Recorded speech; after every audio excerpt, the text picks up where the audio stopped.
మరి ఇప్పుడు simple question వస్తుంది కదా, ఆంధ్రప్రదేశ్ ముఖ్యమంత్రికి తెలంగాణలో ఏం పని? ఆంధ్రప్రదేశ్ ఉప ముఖ్యమంత్రికి తెలంగాణలో ఏం పని? ఆంధ్రప్రదేశ్ సీనియర్ మంత్రికి భవిష్యత్ ముఖ్యమంత్రికి ఆ తెలంగాణలో ఏం పని అనే క్వశ్చన్ నేను అడగను, కానీ సాధారణంగా వస్తుందా లేదా? కట్టుబట్టలతో మెడబట్టి మనందరినీ బయటికి గంటేశారు.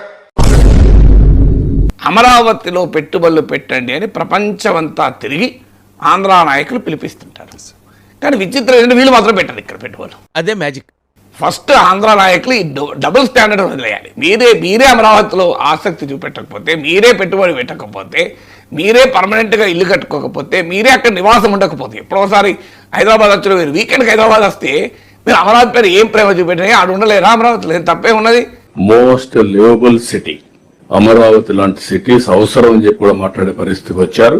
ఈ కాంక్రీట్ అవన్నీ వాళ్ళకి హైదరాబాద్ ఎదుర్కొంటారు వీకెండ్, దానికి ఆన్సర్ ఉండాలి. మంచి బ్రహ్మాండం ఆన్నే ఇక్కడ ఏదో మీకు 3 నెలలకో 6 నెలలకో ఎప్పుడన్నా ఇల్లు ఉన్నప్పుడు రావచ్చు, తప్పలేదు.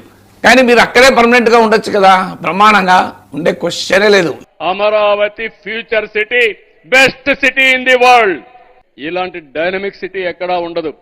అమరావతి గురించి ప్రేమ చూపెడతాం, కానీ మేము అమరావతిలో మేము మాత్రం పెట్టుబడి పెట్టాం, ఇతరులను పెట్టుమని చెప్తాం. మాకు కూడా కానీ చెప్పేది మేము జనాన్ని పెట్టుమంటున్నాం. పెట్టుబడులంటే ఎట్లా న్యాయం అవుతుంది?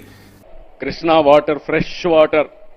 ఇక్కడ ఉండి 1 గంట కూర్చుంటే మీరు మెడిటేషన్ కూడా అవసరం లేదు. ఇంకా ఒరే అన్న రూల్స్ పెడతారు, ఆయన ఫాలో అవ్వరు, కానీ మనం ఫాలో అవ్వాలి.